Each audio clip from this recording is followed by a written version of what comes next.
امریکہ پیچھے ہٹ گیا یا جنگ کا نیا جال بچھ گیا؟ ایران کا خوفناک انکشاف۔ آپ دیکھ رہے ہیں مبشر لقمان چینل۔ امریکہ نے اچانک حملے کیوں روک دیے؟ کیا ٹرمپ پھر پیچھے ہٹ گیا؟ کیا پھر خاموشی کے پس پردہ ایک ایسی جنگ کی تیاری ہو رہی ہے جو ہمیشہ کے لیے مڈل ایسٹ کا نقشہ بدل دے گی؟ اور اگر امریکہ واقعی طاقتور پوزیشن میں ہے تو پھر اس کے اپنے جنرلز ایران پر بڑا حملہ کرنے سے کیوں گھبرا رہے ہیں؟ اگر ایران کمزور ہو چکا ہے تو پھر امریکہ مذاکرات کی میز پہ کیا تلاش کر رہا ہے؟ آج میں آپ کو ایک ایسی کہانی سنانے والا ہوں جو شاید ابھی تک آپ کو کسی نے نہیں سنائی۔ امریکہ، اسرائیل، ایران، پاکستان، عمان اور ابنائے ہرمز اس کہانی کے پرانے اور روایتی کردار ہیں، لیکن اب اس کھیل میں یوکرین نے بھی انٹری دے دی ہے۔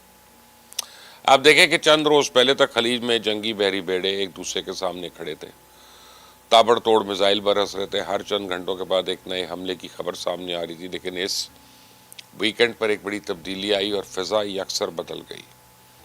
امریکی حملے اچانک بند ہو گئے، واشنگٹن تہران دونوں کا لہجہ بدل گیا۔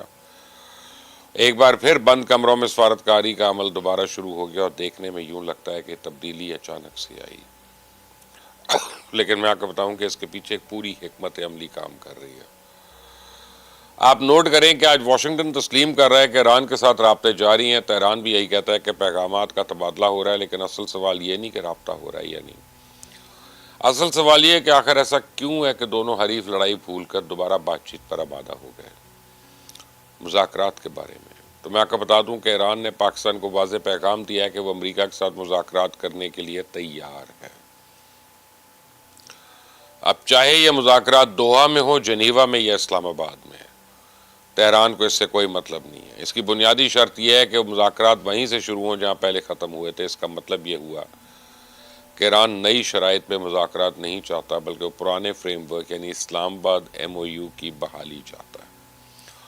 تو ایران کی خواہش ہے کہ سب سے پہلے ابنائے ہرمز کا ایشو سیٹل کیا جائے اور اس کے بعد ایران کے منجمد اثاثوں کے بحالی پہ بات ہو اور آخر میں نیوکلیئر پروگرام پہ بات ہو۔ تو میں نے ہفتے کے روز آپ کو بتایا تھا کہ عمان کا ایک وفد تہران میں بات چیت کر رہا ہے، اور اس وفد کے ذمے اس وقت دو کام ہیں۔ ایک تو یہ ایک وفد امریکہ اور ایران کے درمیان پیغامات کا تبادلہ کر رہا ہے، دوسری طرف سعودی عربیہ اور حوثیز کے درمیان کشیدگی کم کرنے کی کوشش بھی کر رہا ہے۔ یعنی اب صرف امریکہ اور ایران کی جنگ ختم کرنے کی بات نہیں ہو رہی، بلکہ پورے خطے کو ٹھنڈا کرنے کی کوشش ہو رہی ہے۔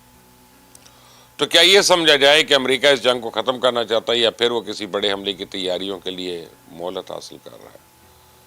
تو میں آپ کو بتاؤں کہ امریکن میڈیا میں آج کل یہ خبریں بڑی گرم ہیں کہ امریکہ کے پاس گولہ بارود اور میزائل کا ذخیرہ خطرناک حد تک کم ہو چکا ہے۔ میں آپ کو اقوام متحدہ میں امریکن نمائندہ مائک والٹرز کے انٹرویو کا ایک کلپ سنواتا ہوں۔ اینکر نے جب ان سے پوچھا کہ واقعی امریکہ کے پاس میزائلز اور گولہ بارود کا سٹاک ختم ہونے کے قریب پہنچ گیا ہے، تو اس کا بڑا انہوں نے گول مول سے جواب دیا۔